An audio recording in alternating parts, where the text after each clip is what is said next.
हथियार अपने आप में बुरा नहीं होता, उसका इस्तेमाल अच्छा या बुरा हो सकता है। लंका में विभीषण जी ऐसे रहते थे जैसे 32 दांतों के बीच में एक जीव रहती है। देने वाला देवता होता है, लेने वाला मनुष्य है। सफर अलग अलग हो सकता है लेकिन मंजिल सबकी एक है। जब परमेश्वर एक हो, चाहते ही नहीं कि दो लोगों में कोई डिवीजन हो। प्रेम से ही भगवान प्रकट होते हैं, बिना प्रेम के प्रकट नहीं होते हैं। प्रकृति में हर पल हर क्षण प्रिया प्रीतम का मिलन होता है। प्रतिज्ञा की पराकाष्ठा भीष्म प्रतिज्ञा। बड़े बुजुर्गों का आशीर्वाद लेने में बड़ा संकोच करते हैं, लेकिन बड़े बुजुर्गों के आशीर्वाद में इतनी शक्ति है कि बड़े से बड़ी अनहोनी को भी टाल सकती है। हम समय के बाध्य हैं और समय उनके बाध्य है। अगर आपने पहला पार्ट सुन लिया है तो आज दूसरे भाग में आपका बहुत बहुत स्वागत है।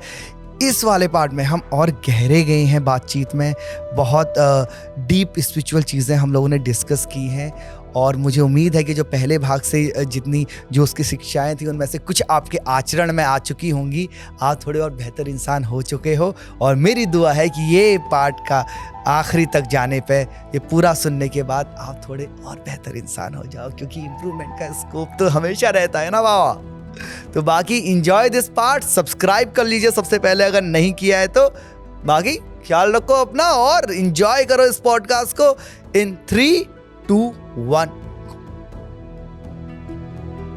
अगर रामायण की बात करें तो रामचरितमानस भी रामायण है और वाल्मीकि रामायण भी है, तो इन दोनों में क्या फर्क है? दोनों में कोई फर्क नहीं। बात वही है, वाल्मीकि रामायण जब लिखी गई वो भगवान राम के कालीन का समय था और वाल्मीकि जी ने जब वो रामायण लिखी है तो वो राम से पहले से लिखी है। उन्होंने जो बातें उसमें लिखी थी वो सब होता जा रहा था और रामचरितमानस अभी 500 साढ़े 500 वर्ष पुरानी है। वो जो हो चुका है वो लिखा गया है, फर्क बस इतना है। वाल्मीकि जी जब हो रहा है तब लिखा था या उन्होंने पहले लिख दिया था? राम जी के जन्म से पहले उन्होंने सब कुछ लिख दिया था कि ये ऐसा ऐसा ऐसा ऐसा होने वाला है। और गोस्वामी तुलसीदास जी ने जो रामचरितमानस लिखी है वो वर्तमान में करीब 550 वर्ष 600 वर्ष पहले लिखी है। तो फर्क दोनों में कुछ भी नहीं है, उनके अनुभव के आधार पर उन्होंने लिखा। श्री हनुमान जी महाराज ने गोस्वामी तुलसीदास जी के ऊपर शिष्य बनाकर उनको जो कृपा की, उन्होंने उनको अपना अनुभव दिया कि ऐसा ऐसा हुआ था। उन्होंने लिखा ऐसा ऐसा होगा, तो बस यही होगा और हो ऐसा ऐसा हुआ था, बस इतना ही फर्क है दोनों में। बिल्कुल। अभी जैसे आप सीता जी का वर्णन कर रहे थे और जब आप अभी वनवास का वर्णन कर रहे थे तो रावण वाले स्वभाव की आप बात कर रहे थे, तो वहीं से मेरे मन में सवाल उपजा कि जैसे काम, क्रोध, लोभ, मोह, ये जो गुण हैं ये छोड़े जा सकते हैं या व्यक्ति विशेष के अंदर निहित होते हैं, ये है ही है? नहीं, इसमें क्या है कि जैसे एक होता है काम, क्रोध, लोभ, मोह, अहंकार, ये एक ऐप आप ये मान के चलिए कि मोबाइल के एप्लीकेशन की तरह है। जैसे कोई मोबाइल में एक एप्लीकेशन डली हुई आती है, पहले से स्टोरेज आती है, और कुछ एप्लीकेशन आप और हम अपनी सुविधा के अनुसार उसमें इंस्टॉल करते हैं। तो कई बार ऐसा होता है कि जैसे हमें कोई एप्लीकेशन नहीं चाहिए तो हम उसको अनइंस्टॉल कर देते हैं। तो कभी आप ये प्रयास करके देखिए कि जो एप्लीकेशन उसमें इंस्टॉल होके आई थी ऑलरेडी, उनको अनइंस्टॉल करने का ऑप्शन ही नहीं आता। बिल्कुल, मैंने कोशिश की है, नहीं आता है ना। हाँ, बस इसी प्रकार से काम, क्रोध, लोभ, मोह, अहंकार, ये सब एप्लीकेशन है जो इस बॉडी में इंस्टॉल होकर ही ऊपर से आई है मैन्युफैक्चरिंग के टाइम से ही। तो ये कभी बॉडी में से खत्म नहीं हो सकती। भजन मार्ग इनको कंट्रोल करने की शक्ति प्रदान कर सकता है आपको, और इनको कब कहाँ यूज करना है उसके लिए आपको विवेक प्रदान कर सकता है। भजन का काम इतना है। काम बुरी चीज नहीं है, लेकिन उसका उपयोग कहाँ करना है। क्रोध बुरी चीज नहीं है। आपके सामने कोई किसी अबला पर अत्याचार कर रहा है, गाय पर अत्याचार कर रहा है, किसी संत पर अत्याचार कर रहा है, कोई गलत बात बोल रहा है, आपने अगर उस पर क्रोध किया, आपके धर्म के ऊपर कोई आक्षेप लगाता है, आपने क्रोध किया, वो क्रोध नहीं माना जाएगा, है ना। वो क्रोध अच्छा है, लेकिन वही क्रोध जब आप अनर्गल किसी के लिए करते हैं तो वो बुरा है। लोभ भजन का, एक माला और करने और मजा आ रहा है, एक माला और हो जाए, 11 माला कर ली, एक और कर लो, 16 कर ली, एक और कर लो, 21 कर ली और कर लो। ये लोभ। भगवान के मंदिर में अपन दर्शन करने के लिए जाते हैं, एक झलक भगवान के दर्शन की, निकलते निकलते एक बार और मन करता है यार एक बार और देख लो, ठाकुर जी के एक बार और दर्शन हो जाए। ये लोभ। तो ये लोभ भी अच्छा है, तो लोभ बुरा नहीं है, लेकिन कौन सा लोभ कहाँ करना है, बस वो नॉलेज होनी जरूरी है। काम, क्रोध, लोभ, मोह, अहंकार से कुछ भी बुराई नहीं है इनमें, ये सब अच्छे के लिए बना है, लेकिन इनका उपयोग कब, कहाँ और कैसे करना है, ये मैनेज करना जिसको आ जाए वो व्यक्ति परम पुरुष बन जाता है, महापुरुष बन जाता है। और जो इनको बैलेंस नहीं कर पाता, तो जैसे एक रथ में 4-6 घोड़े होते हैं, एक की लगाम हाथ में है, दूसरा भग रहा है, दूसरे को पकड़ा, तीसरा भग रहा है, तीसरे को पकड़ा, चौथा भग रहा है, तो वो लगाम किसी की अगर हाथ में नहीं है तो वो सब कुछ कंट्रोल से बाहर है। जिसको इन सब चीजों को कंट्रोल करना आ गया, तो यही सब चीजें पॉजिटिव में बदल जाती हैं। हथियार अपने आप में बुरा नहीं होता, उसका हाँ। इस्तेमाल अच्छा या बुरा हो इस्तेमाल सकता है है। अच्छा बुरा। सही, बिल्कुल।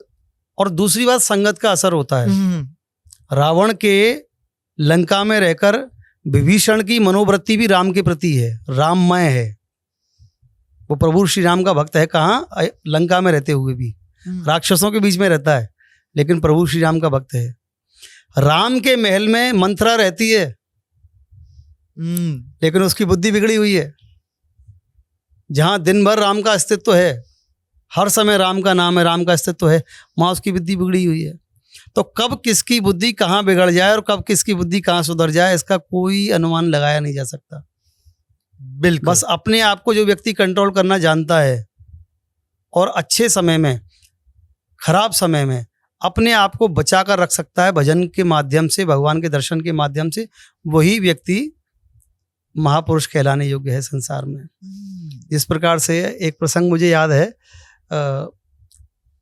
लंकापति रावण अपने महल से एक बार अपने रथ पर होकर निकला कि एक बार लंका का मुआयना किया जाए, क्या चल रहा है लंका में। तो उसने जैसे ही विभीषण का घर आया तो उस पर राम लिखा हुआ देखा, क्रोध में भर गया, आवाज लगाई, बाहर निकल।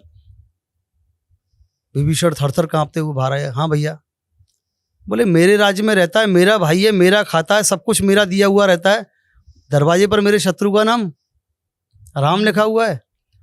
अब उस समय अगर वो बुद्धि विवेक का सहारा ना लें तो रावण छोड़े नहीं। बिल्कुल। तो उस समय अच्छे व्यक्ति, बुद्धिमान व्यक्ति का कार्य जो है और उसकी पहचान यही है कि वो किस प्रकार से अपने आप को उस संकट के बीच में से निकाले। विभीषण जी ने वही किया, लिखा तो राम ही था, लेकिन रावण से तो बचना है, क्योंकि लंका में विभीषण जी ऐसे रहते थे जैसे 32 दांतों के बीच में एक जीव रहती है। तो अपने आप को कैसे बचाया जाए, हाथ जोड़कर कहने लगे भैया आपको भ्रम हो गया है, ये राम थोड़ी लिखा है। बोले फिर क्लियर दिखाई दे रहा राम। बोले ना ना ना, आपको भ्रम है, मैं तो अपने भैया भाभी का प्रेमी हूँ, उनका सेवक हूँ, रा से रावण, माँ से मंदोदरी, राम लिखा हुआ है। रावण प्रसन्न हो गया। Very well played, very well played. बख्श दिया उसको। तो विवेकवान व्यक्ति की पहचान यही है कि वो प्रभु से भी जुड़ा रहे, संसार भी से भी जुड़ा रहे, लेकिन संसार में रहते हुए छोड़ना कुछ भी नहीं है, ना कुछ छोड़ पाएंगे। जो व्यक्ति कहता है मैं संसार छोड़ दूंगा, वो एक समय का गुटखा नहीं छोड़ सकता, सिगरेट नहीं छोड़ सकता, शराब नहीं छोड़ सकता, जितने भी उसमें व्यसन है एक टाइम का भी नहीं छोड़ सकता। और उस व्यक्ति से कहा जाए कि परिवार छोड़ दो, संसार छोड़ दो, भजन करो, कैसे छोड़ देगा? तो छोड़ना कुछ भी नहीं है, सब कुछ निर्वहन करते हुए भगवान के श्री चरणों से जुड़े रहने का नाम ही बैलेंसिंग लाइफ है। लाइफ को बैलेंस करना ही महत्वपूर्ण है, छूटेगा कुछ भी नहीं। आप छोड़ना चाहोगे कुछ नहीं छूटेगा, भगवत कृपा से धीरे धीरे स्वतः ही छूट जाएगा, वो एक बात अलग है। आप चाहो छोड़ दो, वो पॉसिबल ही नहीं, क्योंकि जिस चीज को हम सोचते हैं कि हम छोड़ दें, उसी का सबसे ज्यादा मन करने लगता है, सबसे ज्यादा मन करने लगता है। तो बीच का रास्ता जो है जिसमें हर चीज का संतुलन बना हुआ है, वही भगवान प्राप्ति का रास्ता है। जैसे इसके साथ में ये भी आपसे जानना चाह रहा था कि जैसे बैकुंठ धाम के बारे में हमें पता है, लेकिन जो बैकुंठ वासी होता है उसके क्या गुण होते हैं? देखिए, बैकुंठ वासी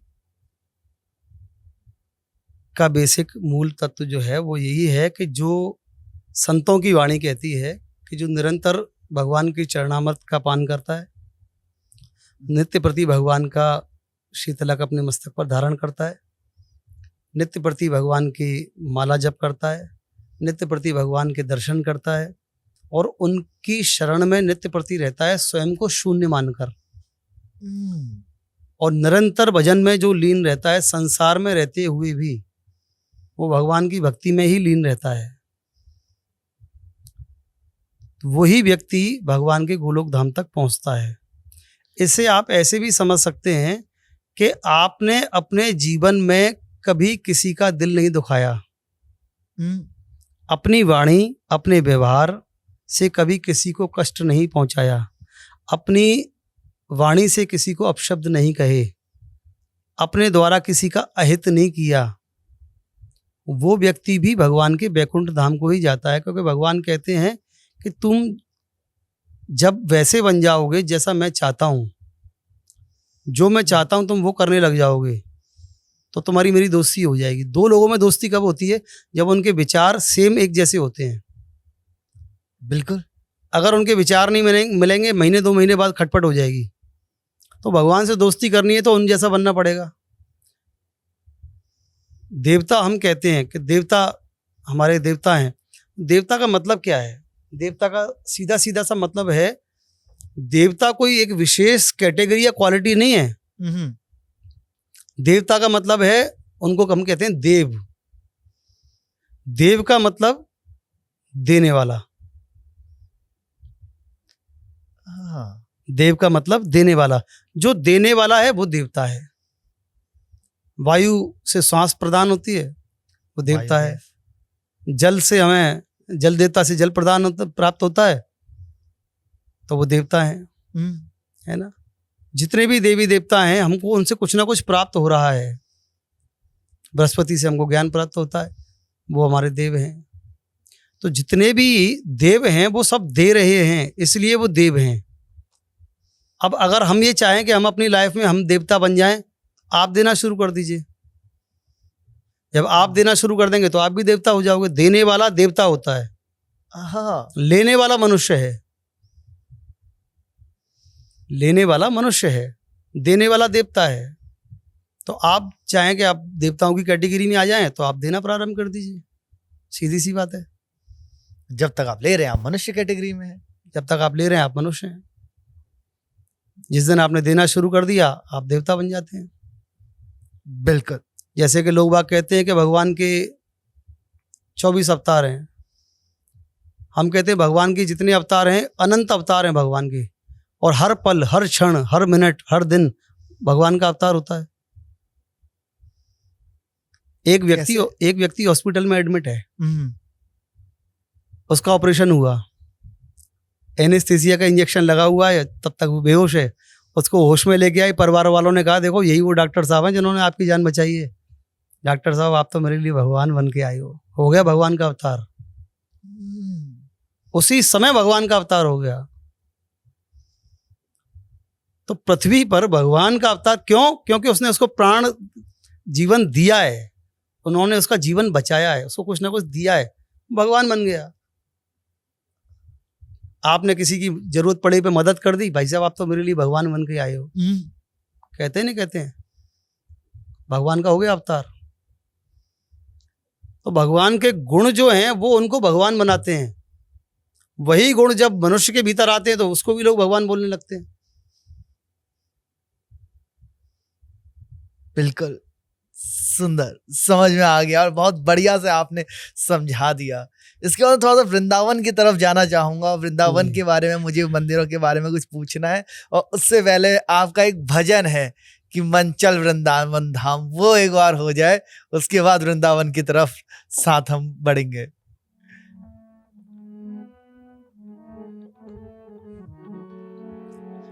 वृंदावन आने वाले वापस न जाएगा, वृंदावन आने वाले वापस न जाएगा। कब? बांके बिहारी से, रमण बिहारी से नजर जो मिलाएगा, वृंदावन आने वाले वापस न जाएगा, वृंदावन आने वाले वापस न जाएगा। बांके बिहारी से, रमण बिहारी से नजर जो मिलाएगा, वृंदावन आने वाले वापस न जाएगा। सुंदर, बहुत सुंदर, वाह, आनंद आ गया सुन के। तो यही जैसे आपने यहाँ पे बांके बिहारी की बात करी, तो वहां पे जैसे जब मैं गया था वृंदावन तो वहां बांके बिहारी जी का मंदिर है, राधा नवर जी का मंदिर है, राधा वल्लभ जी का मंदिर है। तो ये अलग अलग क्या है, मतलब अलग अलग मंदिर क्यों है, इन सब के पीछे की कहानी क्या है? देखिए, मंदिर अलग अलग हैं। जैसे आप बस स्टैंड पर खड़े हैं वृंदावन के, एक रास्ता राधा रमन जी के मंदिर की तरफ जाता है, दूसरा रास्ता राधा वल्लभ जी की तरफ जाता है, तीसरा रास्ता बिहारी जी की तरफ जाता है, कोई और रास्ता मदन मोहन जी की तरफ जाता है, कोई और रास्ता गोविंद देव जी की तरफ जाता है, कोई और रास्ता राधा दामोदर की तरफ जाता है। हर व्यक्ति की का सफर अलग अलग हो सकता है, लेकिन मंजिल सबकी एक है, पहुंचना सबको दर्शन करने के लिए है। अब इसमें क्या है कि जो भी प्रभु के उपासक हुए हैं, स्वामी हरदास जी महाराज जो संकीर्तन सम्राट, संगीत सम्राट, तानसेन बैजू बावरा के गुरु हुए हैं। तानसेन जी के गुरु थे हरिदास बैजू बावरा जी के गुरु, तानसेन जी के गुरु, जो कि सिर्फ बिहारी जी की सेवा में ही गाते थे। तो एक बार की बात है कि जब अकबर के दरबार में तानसेन गा रहे थे, तो तानसेन के गायन को सुनकर अकबर इतना प्रसन्न हो गया कि तानसेन तुम्हारा जवाब नहीं है। तानसेन के मुख से निकल गया कि महाराज अभी तो आपने मेरे गुरुजी को नहीं सुना है, एक बार अगर आपने उनको सुन लिया तो आप पागल हो जाओगे।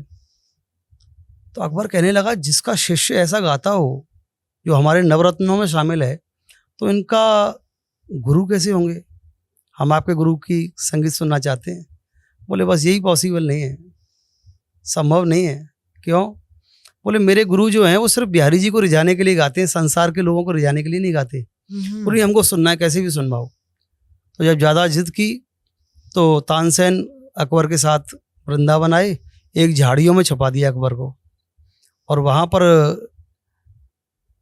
तानसेन ने एक राग का गायन किया, लेकिन जानबूझकर उस राग को गलत गाया।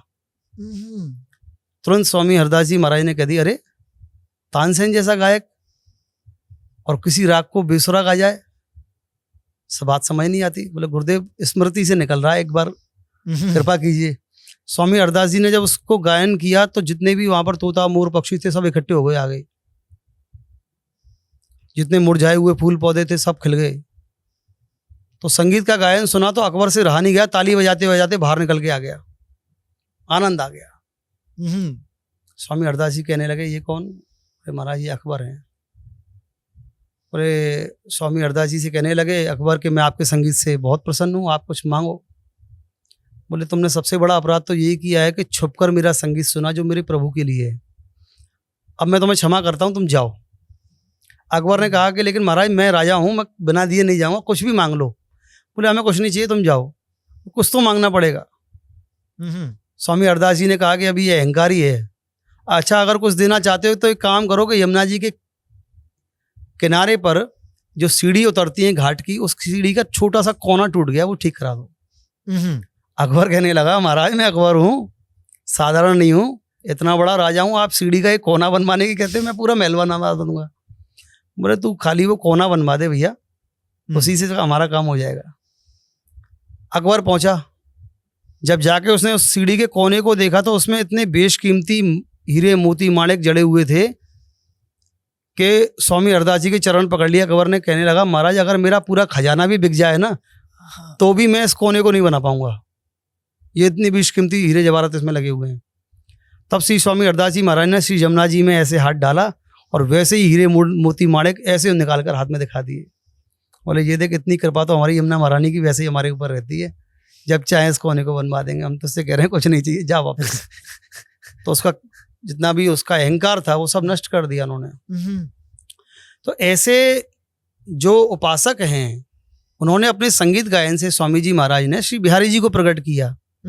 वहीं राधा वल्लभ लाल श्री हरवंश महाप्रभु जी के ऊपर कृपा करके प्रकट हुए, उनकी उपासना से। एक राधा रमन जी गोपाल भट्ट गोस्वामी जी की कृपा से प्रकट हुए। तो जब तीनों को अलग अलग रूप से वो प्रकट हुए हैं, तो तीनों की भावना उपासना सबकी अपने अपने आराध्य के प्रति है। लेकिन अगर देखा जाए तो राधा रमन भी राधा वल्लभ हैं, राधा वल्लभ भी बिहारी जी हैं, और बिहारी जी राधा वल्लभ हैं, और राधा वल्लभ जी ही राधा रमन जी हैं। उनमें कोई भेद तो है नहीं। लेकिन आजकल जैसे देखने को आता है कि थोड़ी सी भेद बुद्धि वाली बात लोगों में होती है कि मैं उस मंदिर में जाऊंगा तो इसका प्रसाद नहीं खाऊंगा, इस मंदिर में जाऊंगा तो वहाँ मंदिर के दर्शन नहीं करूंगा, उस मंदिर का अनुयायी बनूंगा तो यहाँ की नहीं पूजा करूंगा। तो ये क्या होता है कि ये आज के समय पर ये तीनों संत जो हैं ये एक साथ बैठकर अपने अपने आराध्य की चर्चाएं किया करते थे एक दूसरे से, कि आज हमारे ठाकुर जी ने हमारे साथ ये लीला की है, आज हमारे ठाकुर जी ने हमारे साथ ये लीला की, आज हमारे ठाकुर जी ने हमारे साथ ये लीला की। जब तीनों उपासक जिन्होंने स्वयं ठाकुर जी को प्रकट किया, वो एक ही स्थान पर बैठकर अपने अपने आराध्य की चर्चा करते हैं कि उन्होंने क्या क्या लीलाएं आज की हैं, तो आज वो समय का परिवर्तन क्यों आ गया जहाँ पर वो कहते हैं कि मैं श्रेष्ठ हूँ और वो कहते हैं कि तुम नीचे हो, और वो कहते हैं मैं श्रेष्ठ हूँ, मैं वहाँ का प्रसाद ग्रहण नहीं करूँगा, मैं वहाँ के दर्शन नहीं करूँगा। तो ये भेद बुद्धि का जो बात है वो कहीं ना कहीं इस बारे में मैं इतना कहना चाहता हूँ कि हम किसी संप्रदाय से, जैसे कि मैं पुष्टि मार्गीय संप्रदाय से जुड़ा हुआ हूँ, पुष्टि मार्गीय संप्रदाय में हम जुड़े हैं, लेकिन कोई हमसे कहे कि राधा रमन जी के दर्शन आप क्यों जाते हो, आप तो नाथद्वारा वाले हो, तो हम तो कहते हैं हम जाएंगे बिल्कुल, राधा रमन भी हमारे वही हैं। बिहारी जी क्यों जाते हो, तो हम कहेंगे हम जाएंगे, बिहारी जी भी हमारे श्रीनाथ जी हैं, राधा वल्लभ भी हमारे श्रीनाथ जी हैं। रूप स्वरूप सबका परिवर्तित है, लेकिन सब कुछ एक ही है, तो हम उसमें भेद बुद्धि नहीं मान सकते। कई बार ये प्रसंग हमारे सामने, हमने अपने गुरु माता जो हमारे गुरु हैं जिनसे हमने दीक्षा ली है, पूज्य संत माता ब्रज देवी जी, तो उनसे हमने कई बार पूछा कि हम जब ये तिलक लगाते हैं पुष्टि मार्गीय, तो हम किसी अन्य संप्रदाय के व्यक्ति के चरणों में जब प्रणाम करते हैं तो क्या हमारे तिलक का अपमान नहीं होगा? तो उन्होंने कहा बिल्कुल भी नहीं होगा। इससे तुम्हारी दैन्यता पता चलेगी कि तुम कितने दीन बनकर कितने नवे हुए हो आज भी।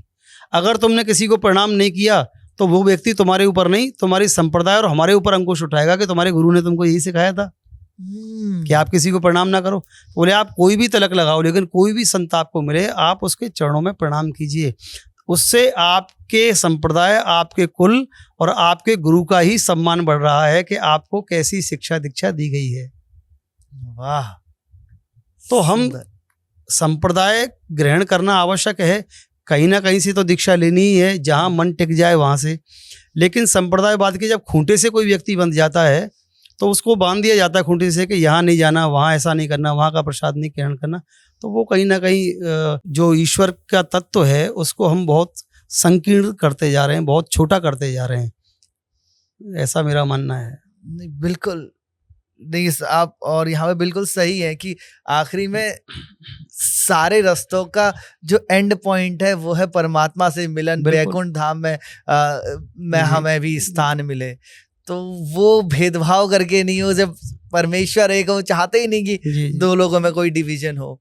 तो जैसे आपने कहा था प्रकट हुए, जैसे जब आप कह रहे थे कि हरिदास जी ने जब पूजा की तो उनसे प्रकट हुए, ऐसे करके सबके ये पूजा करने से प्रकट हुए। प्रकट होने का अर्थ क्या है यहाँ पे? प्रकट होने का अर्थ ये होता है कि जैसे एक, समझ के चलिए कि एक विग्रह बनाया गया, विग्रह मतलब विग्रह मूर्ति। जैसे मान लीजिए आप, हम सृष्टि के जितने भी लोग हैं, हम सब ने जन्म लिया है, तो हम साधारण कैटेगरी में आते हैं, हम अवतार नहीं हैं, हम साधारण कैटेगरी में आते हैं, हम मनुष्य हैं। इसी प्रकार से जैसे कोई एक मूर्तिकार एक मूर्ति का निर्माण करता है तो उस मूर्ति में प्राण प्रतिष्ठा की जाती है पहले मंत्रों के द्वारा, तब वो मूर्ति सजीव होती है, उसमें प्राण आते हैं। तो उसमें प्राण डाले गए और जो स्वयं प्रकट हैं, प्रकट का मतलब ये होता है कि जब वो प्रकट हुए थे तो उनके अंदर ऑलरेडी प्राण पहले से ही थे। प्रकट होने का मतलब ये होता है कि जैसे आपने कथा सुनी है भक्त प्रहलाद की कथा, कथा सीधी सीधी है कि भक्त प्रहलाद को इतनी प्रताड़ना मिली, उसके बाद उसके पिता ने पूछा कि इस खंबे में तुम्हारा भगवान है? उसने कहा हाँ है। खंबे पर प्रहार किया, नरसिंह भगवान का प्रकट हुआ। अब कथा तो यही कह रही है कि नरसिंह भगवान का प्राकट्य खंबे में से हुआ है, लेकिन आध्यात्म कहता है कि नरसिंह भगवान का प्राकट्य खंबे में से नहीं हुआ। नरसिंह भगवान का प्राकट्य प्रहलाद के विश्वास में से हुआ है, क्योंकि उसको ये विश्वास था कि इस खंबे में मेरा भगवान है। अगर उसको विश्वास नहीं होता तो उस खंबे से प्रकट नहीं होते भगवान। तो जब ये विश्वास हो जाता है कि मैं जिसको प्रेम करता हूँ वो एक दिन स्वयं प्रकट होंगे और मुझे अपनाएंगे, तो फिर भगवान स्वयं प्रकट होते हैं। तो जो प्रकट हुआ है वो भक्ति के कारण, प्रेम के कारण प्रकट हुआ है। हरि व्यापक सर्वत्र समाना, प्रेम ते प्रकट होई मैं जाना। हरि तो सब जगह व्याप्त हैं, कण कण में व्याप्त हैं, लेकिन प्रेम से ही भगवान प्रकट होते हैं, बिना प्रेम के प्रकट नहीं होते हैं। तो जब प्रेम होगा तो स्वयं भगवान प्रकट हो जाएंगे। स्वामी हरदास जी ने प्रभु से पहले प्रेम किया है, और उस प्रेम का जो फल है, उस प्रेम का जो वृक्ष है, वो जब इतना ज़्यादा फलीभूत हो गया, इतना बड़ा विशाल वृक्ष बन गया, तब उस वृक्ष में से वो वृक्ष फटा, बिहारी जी प्रकट हो गए उसमें से। तो स्वयं प्रकट प्रभु हुए हैं, उनकी प्रतिष्ठा कराने की आवश्यकता नहीं है। तो ये प्रकट हुए। राधा वल्लभ लाल जो हैं वो हरिवंश महाप्रभु को दहेज में मिले हैं। हाँ, वो भी प्रकट हुए प्रभु। राधा रमन जी में भी जो हैं वो शालिग्राम जी का स्वरूप है। तो जब सब लोग अपने अपने भगवान की सुंदर सुंदर श्रृंगार करते थे, नैन नक्श आँख नाक सब कुछ बनाते थे, तो श्री गोपाल भट्ट गोस्वामी जी को थोड़ा कष्ट होता था कि शालिग्राम जी की बटिया है, कितना श्रृंगार करेंगे। तो उन्होंने कहा देखो सब ठाकुर जी कितने सुंदर सुंदर हैं, सबका गोसाई सेवायत कितनी सुंदर भगवान का श्रृंगार करते हैं, और मैं आपका कोई भी श्रृंगार नहीं कर पाता हूँ, गोल मटोल से आप बैठे रहते हो। तो श्री राधा रमन लाल जी जो हैं, शालिग्राम भगवान जो हैं, वो राधा रमन जी के रूप में रात्रि रात्रि में वो श्री विग्रह विराजमान हो गए, वहाँ पे प्रकट हो गए। पूरा आकार वही बन गया, नैन नक्श सब कुछ बन गया। तो उनकी भावना से प्रकट हुए। कहने को हम ये कह सकते हैं कि शालिग्राम जी से राधे रमन प्रकट हुए, लेकिन आध्यात्म कहता है कि शालिग्राम जी से राधा रमन प्रकट नहीं हुए, राधा रमन प्रकट हुए हैं उनकी भावना से। क्योंकि उनकी भावना थी कि मैं भी अपने ठाकुर को सजाऊं, मैं भी अपने ठाकुर को सुंदर से सुंदर रूप दूं। बात सभी प्रेम पर आकर टिक जाती है कि प्रेम अगर है तो प्रभु कहीं से भी प्रकट हो सकते हैं, और प्रेम नहीं है तो श्री विग्रह में से भी प्रभु का कोई आपको अस्तित्व नजर नहीं आएगा, कोई कृपा नजर नहीं आएगी, क्योंकि आपके अंदर प्रेम नहीं है। बिल्कुल सत्य वचन। तूने पत्थर कहा तो मैं पाषाण था, तूने मूर्ति कहा तो मैं भगवान था। तूने मुझे जब तक पत्थर समझा, मैं भी पत्थर बना हुआ हूं, लेकिन जब तूने मुझे मूर्ति का आकार दिया तो मैं तेरे लिए भगवान बन गया। ये तो तेरे ख्यालों की बात है। मुझको रसखान सलवार पहना गया। प्रेम के कारण बिहारी जी महाराज को सलवार सूट पहना दिया था। महाराज जो पठानी सूट होता है रसखान ने, भगवान ने धारण कर लिया, क्योंकि प्रेम था। कहते हैं ना, भक्त भक्ति करे भगवान कब प्रकट हो कुछ नहीं पता। रसखान जी ने 7 बार दर्शन किए हैं बिहारी जी के, मुस्लिम होते हुए भी 7 बार बिहारी जी के दर्शन किए, क्योंकि प्रेम था। ये रसखान जी का मैंने भक्तों में नाम सुना हुआ है, इनकी क्या जीवनी रही है, कैसे भक्त बने? काबुल के पठान थे रसखान, और जब वृंदावन पहुंचे तो उन्होंने एक पान की दुकान पर श्री ठाकुर जी का फोटो देखा। तो उन्होंने पूछा कि भाई कौन है ये?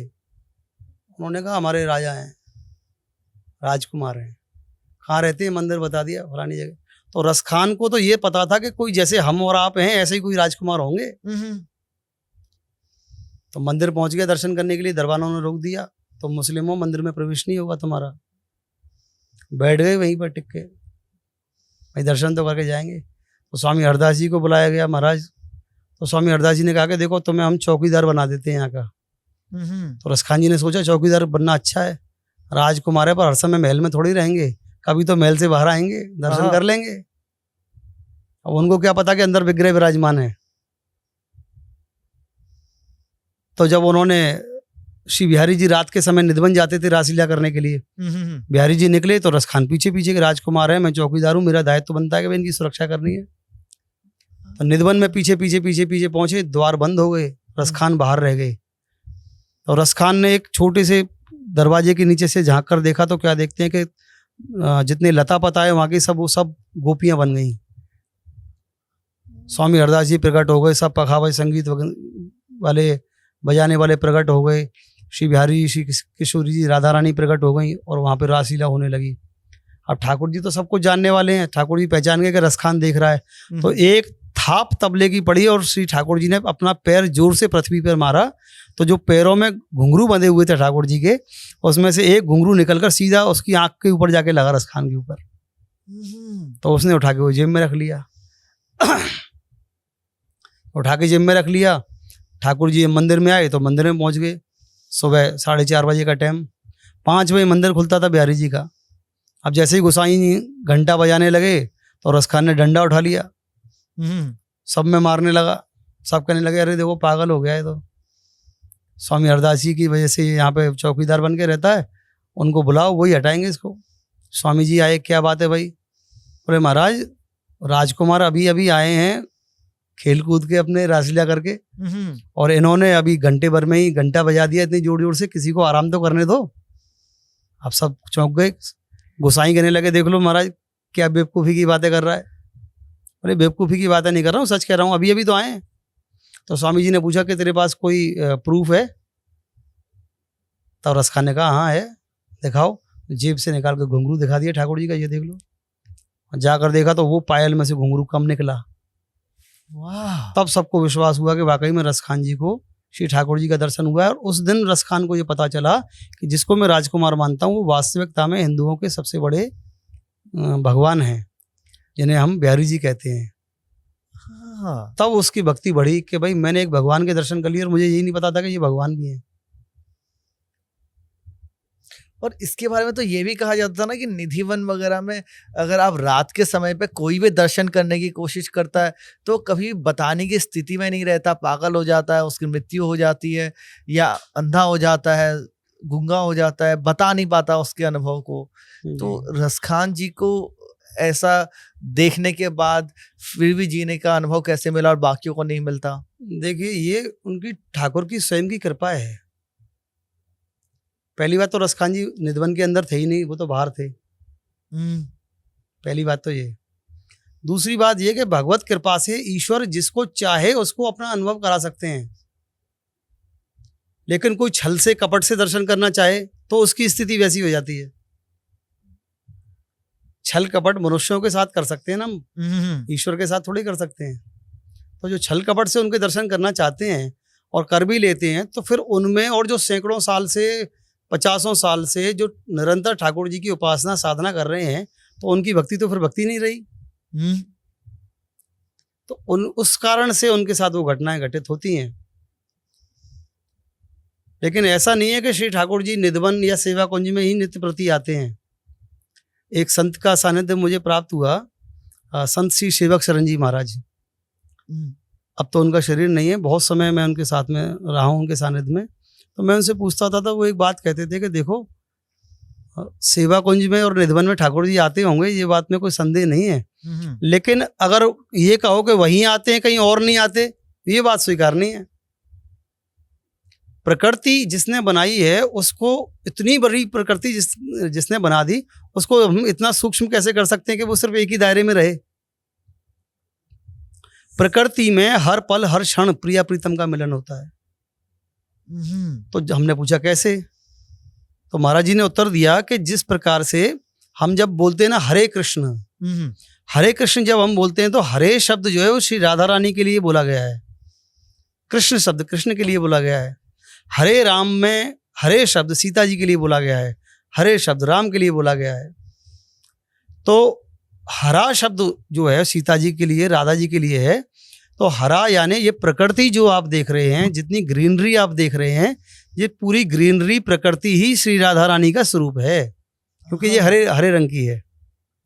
अब इतनी हरियाली है और कृष्ण जिनका स्वरूप, जिनका रंग मेघवर्ण है, जो बरसात से पहले का जो रूप होता है आकाश का, तो आकाश में श्री कृष्ण विराजमान है। तो श्री किशोरी जी कहती है कि श्याम सुंदर मैं पृथ्वी पर प्रकृति के रूप में, आप आकाश में, तो ये तो बहुत दूरी है, आपका हमारा मिलन नहीं होगा। श्याम सुंदर ने कहा मिलन तो होगा लेकिन कुछ प्रयास करना पड़ेगा उसके लिए। तो श्री किशोरी जी प्रयास करती हैं और वो हरियाली जो है वो पहाड़ों पर चढ़ना प्रारंभ करती है, ऊंचे ऊंचे पहाड़ों पर हरियाली हो जाती है श्याम सुंदर से मिलने के लिए। प्रयास कर रही हैं, ऊपर जा रही हैं। अब बादल तक तो पहुंच गई, लेकिन आकाश तो दूर है। तो श्री किशोरी जी कहती हैं, श्याम सुंदर देखो मैंने तो बहुत प्रयास किया, लेकिन मैं तो अभी यहीं तक पहुंच पाई हूं, अब कुछ प्रयास आप भी तो करो। तो श्री किशोरी जी की भावना को पूर्ण करने के लिए वही श्याम सुंदर मेघ के रूप में, यानी बरसात के रूप में जब उस हरियाली पर बरसते हैं, तो इस प्रकार से प्रकृति में नित्य प्रति प्रिय और प्रीतम का मिलन होता है। सुंदर। तो निधवन सेवा कुंज में भी ठाकुर जी आते हैं, लेकिन सिर्फ वहीं आते हैं, ये थोड़ा सा एक विषय, हमारी भावना नहीं टिकती उस पर। हमारी भावना ये कहती है कि जब वो सब जगह व्याप्त है तो फिर वो हर जगह जा सकते हैं, जहाँ उनका मन होगा वहाँ चले जाएंगे। और जिसके लिए श्रद्धा होगी उसको दर्शन दे देंगे, उसको दर्शन देंगे। यहाँ से मैं थोड़ा सा, बहुत ही सुंदर हम लोगों ने अभी राम जी के वर्णन किया, उनके जीवनी के बारे में हमने कुछ चीजें कवर करी, कुछ हमने श्री कृष्ण के जीवन की कवर करी।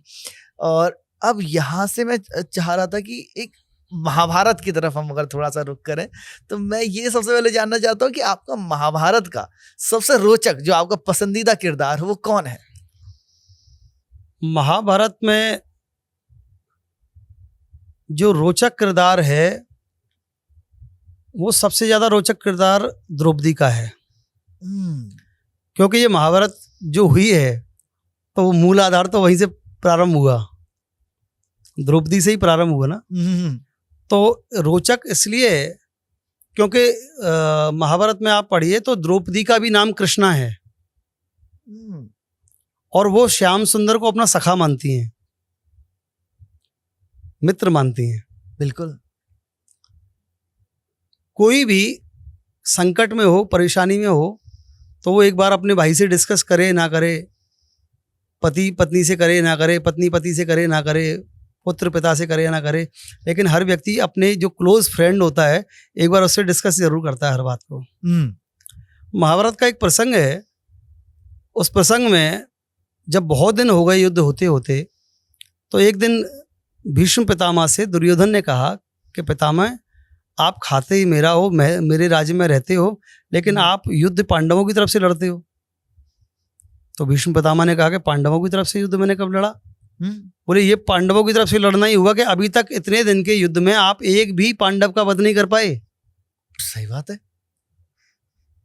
ये कैसा हमारी तरफ से युद्ध है? तब भीष्म पितामह ने कहा कि अच्छा अगर ये बात है तो मैं प्रतिज्ञा करता हूं कि कल के युद्ध में एक पांडव का वध कर दूंगा। और आप जानते हैं भीष्म की प्रतिज्ञा बहुत मशहूर है। हाँ, कि भीष्म ने जो प्रतिज्ञा की है वो पूरी होगी। प्रतिज्ञा की पराकाष्ठा भीष्म।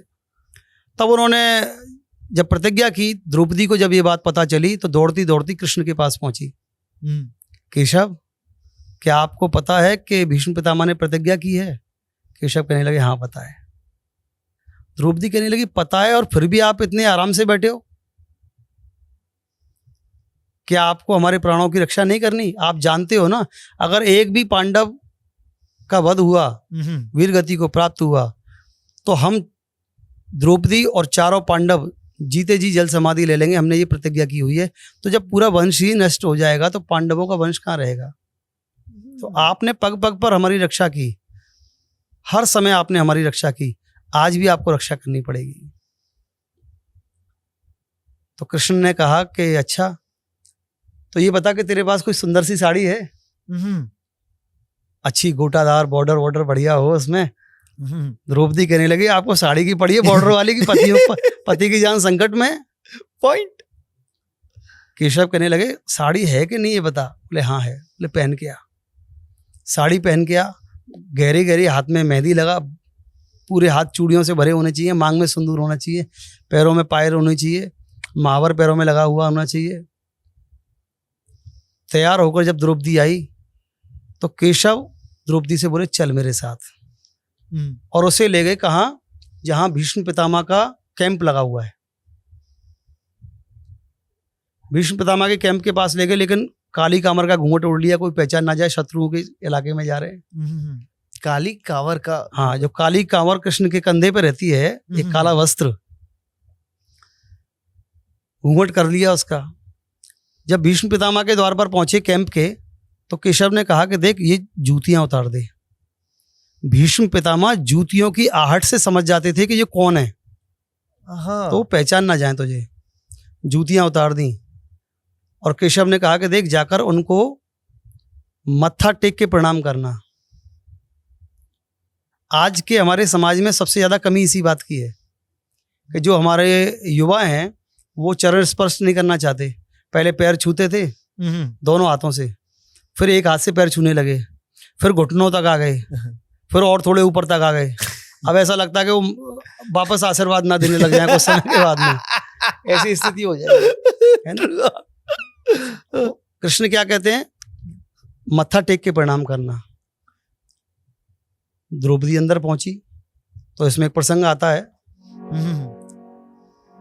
कि अर्धरात्रि की बेला थी, भीष्म की लगी समाधि थी, चित हरि चरणों में लीन हुआ, उस समय न कोई व्याधा थी।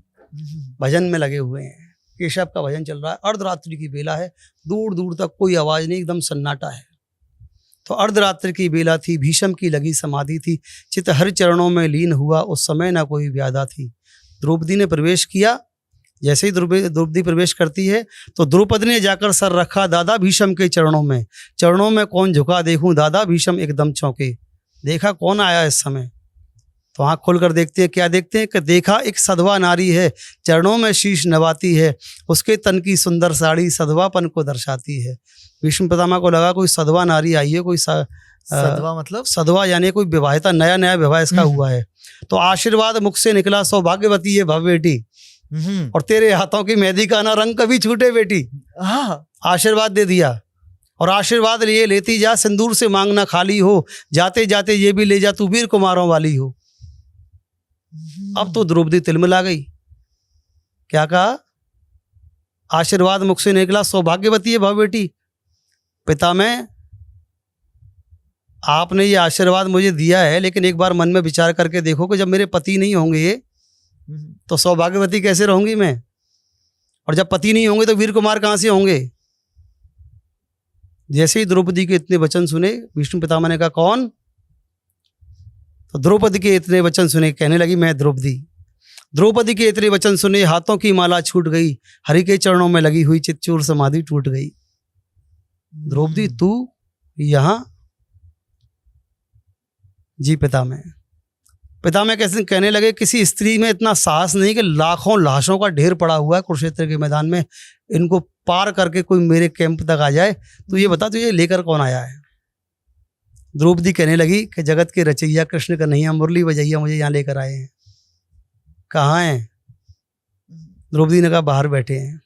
तो दादा भीष्म एकदम दौड़े, दौड़ी का दृश्य निराला था, काली कामर का घूंघट ओढ़े वो बैठा बांसुरी वाला था। कृष्ण बैठे हुए हैं, काली कांवरिया का घूंघट ओढ़े हुए, और एक कोने में बैठे हुए हैं। तो कहते हैं द्रौपदी के जूते थे कान्हा के कोने में, द्रौपदी के जूते थे कान्हा के कोने में, और इधर कन्हैया हंसने में और उधर पितामह रोने में।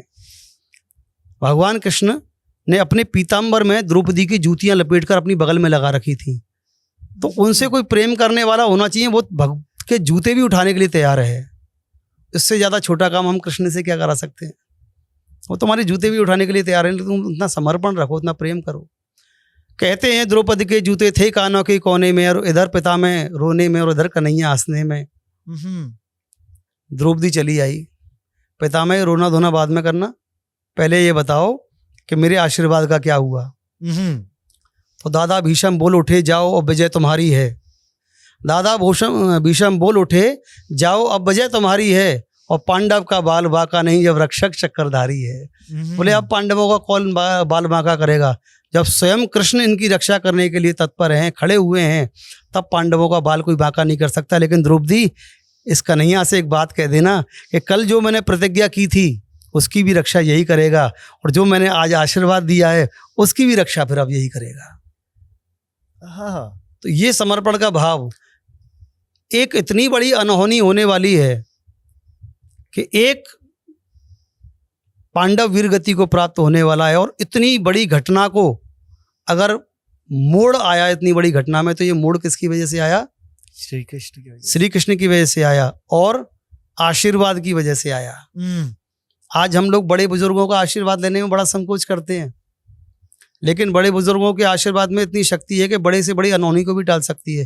ये प्रमाण है इस बात का। आशीर्वाद, आ से आयुष्मान भव, वा से विद्यावान भव, श्री से लक्ष्मीवान भव, दा से भगवान शिव हमारे शत्रुओं का दमन करते रहें। ये 4 आशीर्वाद एक चरण स्पर्श करने से प्राप्त होते हैं। क्या? लेकिन आज की युवा पीढ़ी है कि वो आशीर्वाद लेना नहीं चाहते। जो प्रैक्टिकल बच्चे हैं वो आज की प्रैक्टिकल लाइफ में जीते हैं। जो पढ़े लिखे बच्चे हैं वो अपने पढ़ाई के अहंकार में कह लीजिए या उसके एटीट्यूड में कह लीजिए, तो उस कल्चर से धीरे धीरे दूर होते जा रहे हैं। क्योंकि आप, अच्छा सीधी बात यह है कि हमारी गलती हमारी है, गलती बच्चों की नहीं है। बच्चों को जब हम कॉन्वेंट स्कूल में पढ़ाते हैं और उस बच्चे से हम कहें कि तुम्हें माता च पिता तुम्हें बंधु च सखा तुम्हें सुनाओ, तो वो बच्चा कैसे सुना देगा? वहाँ तो क्रिश्चियनिटी की उसको प्रेयर सुनाई जा रही है। तो जो उसने सीखा, तो क्रिश्चियन जो कल्चर है उसमें पैर छूना होता ही नहीं। हाँ। उसमें तो हाथ मिलाना होता है। तो जब वो बच्चा अपने पिता से हाथ मिलाता है तो बच्चे की क्या गलती? आप चाहते थे ना आपका बच्चा इंग्लिश मीडियम में पढ़े, तो आपने उसको इंग्लिश मीडियम में तो पढ़ाया, लेकिन कल्चर से दूर कर दिया, संस्कारों से दूर कर दिया, अच्छे विचारों से दूर कर दिया, अच्छी मानसिकता से दूर कर दिया, परिवार के लोगों के बीच में बैठना चाहिए उससे दूर कर दिया। आज वो क्या करता है? पूरे दिन हाथ में मोबाइल चल रहा है महाराज, तोते उड़ रहे हैं। तो बस वो कहाँ से सीखेगा कि कल्चर क्या होता है, परिवार क्या होता है? परिवार में बैठेगा तो परिवार के संस्कार देखेगा, जो देखेगा तो सीखेगा, बिल्कुल नहीं बैठेगा तो कैसे सीखेगा? सत्य वचन।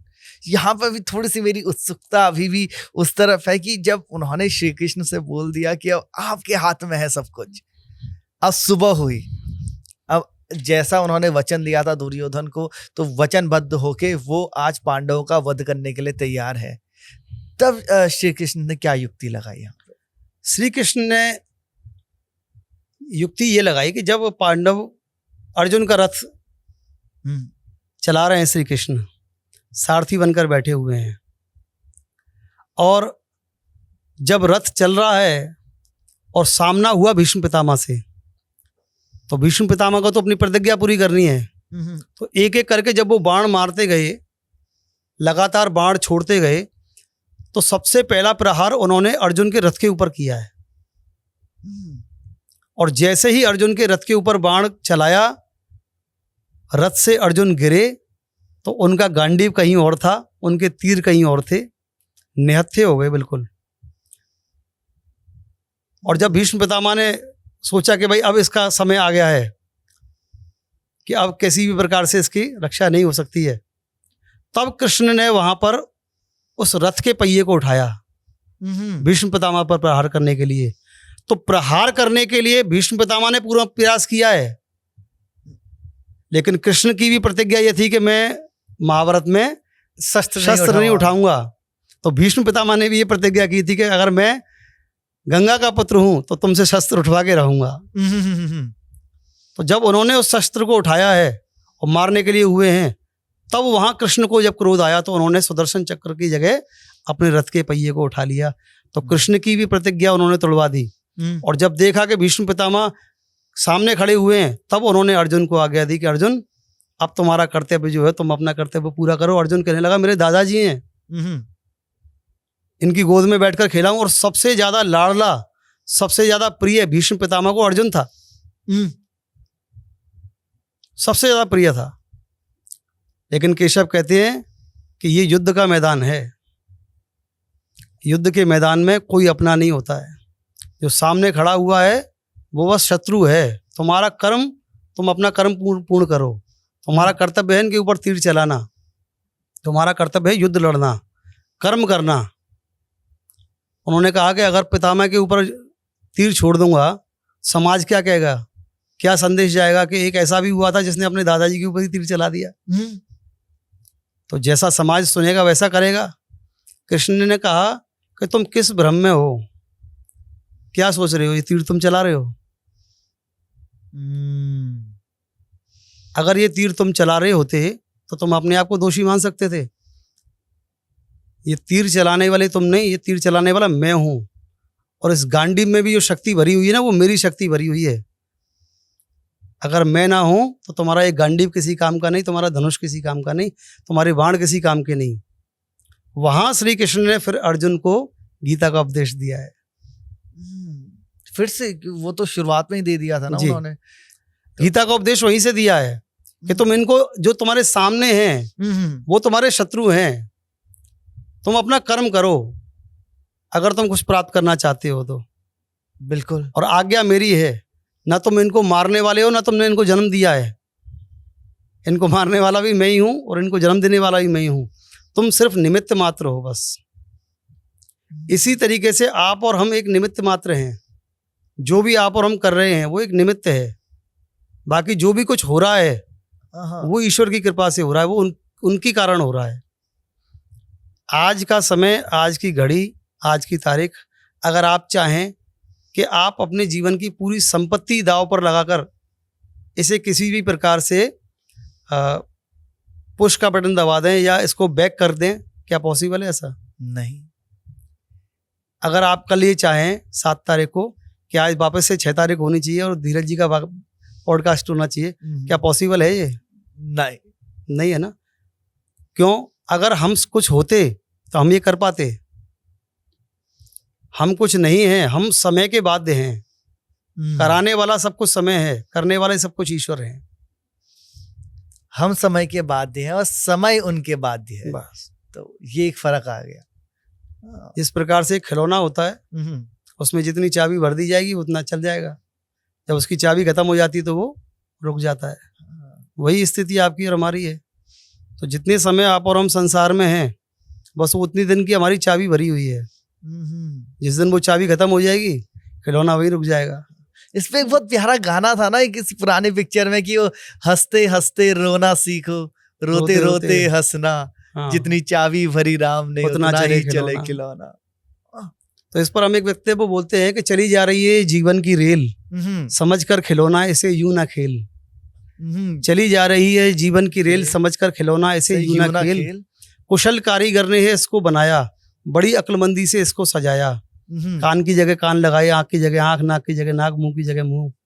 कुशल कारीगर ने इसको बनाया, बड़ी अक्लमंदी से इसको सजाया। पड़ा इसके इंजन में कर्मों का तेल, समझकर खिलौना ऐसे यूं ना खेल। किसी को चढ़ाए किसी को उतारे, घड़ी दो घड़ी के मुसाफिर हैं सारे। यहीं पर जुदाई यहीं पर है मेल, समझकर खिलौना ऐसे यूं ना खेल। सुंदर, अति सुंदर। तो ये जिंदगी की रेल है। जिस दिन इसका स्टेशन आएगा, आप जब ट्रेन में सफर करते हैं तो कई लोग आपको मिलते हैं जिनको कभी आप मिले ही नहीं थे पहले, लेकिन सफर में आप उनके साथ ऐसे बात करने लगते हैं जैसे आपके कितने जाने पुराने संबंध हो उनसे।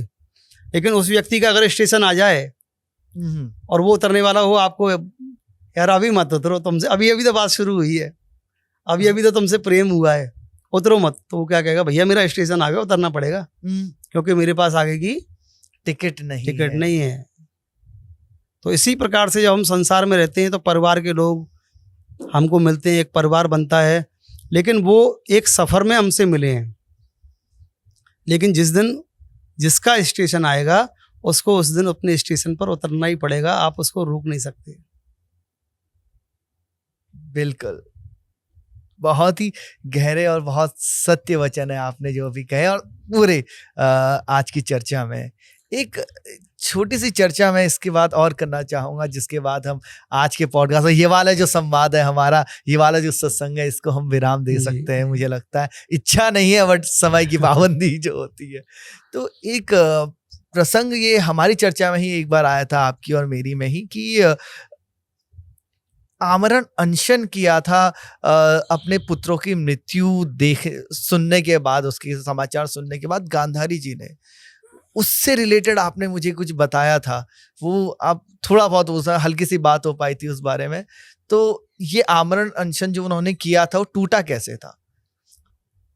देखिए, संसार का हर व्यक्ति, अगर किसी को भूख ना लगे तो उसे कमाने की कोई आवश्यकता नहीं है। आज हर व्यक्ति भोजन की व्यवस्था के लिए दौड़ रहा है। अपने परिवार की भोजन की व्यवस्था के लिए दौड़ रहा है, अपने भोजन की व्यवस्था के लिए दौड़ रहा है। और भूख एक ऐसी चीज है कि भूख अगर किसी को लगे तो वो व्यक्ति किसी भी हद तक जा सकता है। बिल्कुल। है ना? आप देखिए कितने सारे ऐसे केसेस हुए हैं जिन केसेस में कोई व्यक्ति रोटी चुराने के लिए भी किसी का मर्डर कर देता है, क्योंकि उसको भूख लगी है। भूख यानी उसको अपने प्राणों की रक्षा करनी है, तो उसने वो कदम उठाया। तो एक भूख एक ऐसी चीज है। गांधारी ने जब उनके सारे पुत्र मारे गए तब उन्होंने ये प्रतिज्ञा की कि मेरे सारे पुत्र मारे गए। सबसे पहले उन्होंने कृष्ण को श्राप दिया, मैं तुम्हें श्राप देती हूँ, जैसे मेरी आंखों के सामने मेरा पूरा वंश नष्ट हो गया, तुम्हारी आंखों के सामने तुम्हारा पूरा वंश नष्ट हो जाएगा। और मैं आज से अनिश्चितकालीन के लिए, जब तक मेरे जीवन है, जब तक मेरे प्राण हैं, मैं भोजन ग्रहण नहीं करूंगी। और वहीं बैठ गई दुर्योधन के पास में। लेकिन एक दिन निकला, 2 दिन निकले, 3 दिन निकले, 4 दिन निकले, जब उसको भूख लगी। अब भूख जब लगी तो व्यक्ति सारी प्रतिज्ञा भूल जाता है, सारे नियम तोड़ देता है। जिसने प्रतिज्ञा की है गांधारी ने, वही गांधारी अपने पुत्रों की लाश को खींच खींच कर एक बेर के पेड़ के नीचे लेके आई और एक लाश के ऊपर दूसरी लाश को चढ़ाया, दूसरे के ऊपर तीसरा, तीसरे के ऊपर चौथा, चौथे के ऊपर पांचवा। 5 पुत्रों की लाश को एक के ऊपर एक चढ़ाकर और उन लाशों के ऊपर खड़े होकर गांधारी ने बेर तोड़े हैं और खाकर अपनी भूख को मिटाया है। छुपकर कृष्ण देख रहे थे, तुरंत प्रकट हो गए। क्या हो रहा है? तुमने तो प्रतिज्ञा की थी। तब कृष्ण ने गांधारी को उपदेश दिया है कि जिन पुत्रों के लिए तुम ये विलाप कर रही हो ना, उन पुत्रों को तुमने अगर अच्छी नीति सिखाई होती, अच्छा आचरण सिखाया होता, तो ये सब जीवित होते, इनमें से कोई मरता नहीं।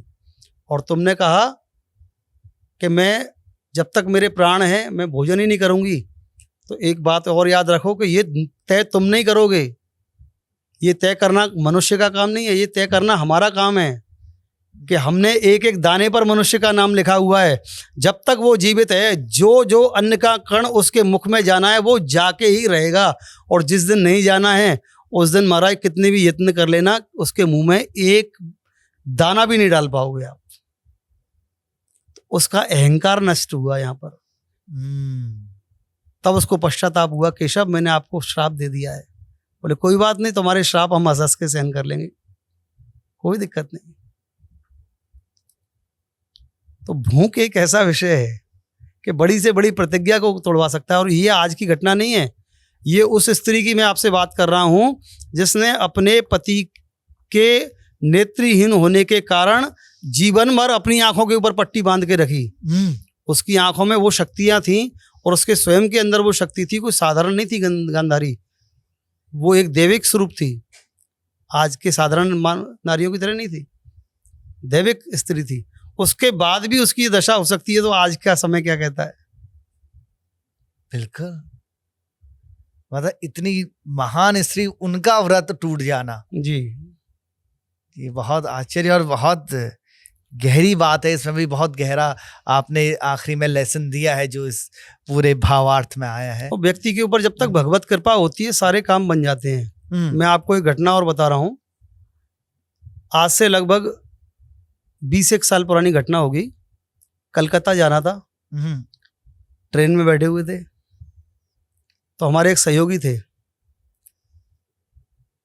उन्होंने कुछ सामान हमसे मंगाया। ट्रेन रुकी हुई थी, हमने कहा देखो ये जो आपने देखा होगा ट्रेन के स्टेशन पे वो लंबी लंबी लोहे की पट्टियां लगी होती हैं, एक बैरियर जैसा बना देते हैं, दीवार जैसी बना देते हैं, लोहे की पट्टियां होती हैं खड़ी, आगे से ऐसे नुकीली होती हैं ऊपर से। तो उसको पार करके हम पहुंच गए। हमने उनको बोला था कि ट्रेन चल देगी, नहीं माने। अब जैसे ही हम उस दुकान पे पहुंचे ट्रेन चल दी, और उस समय हम एक बनियान पहनी हुई थी, एक गमछा पहना हुआ था, 1 रुपया पास में नहीं, मोबाइल उस टाइम पे चलते नहीं थे।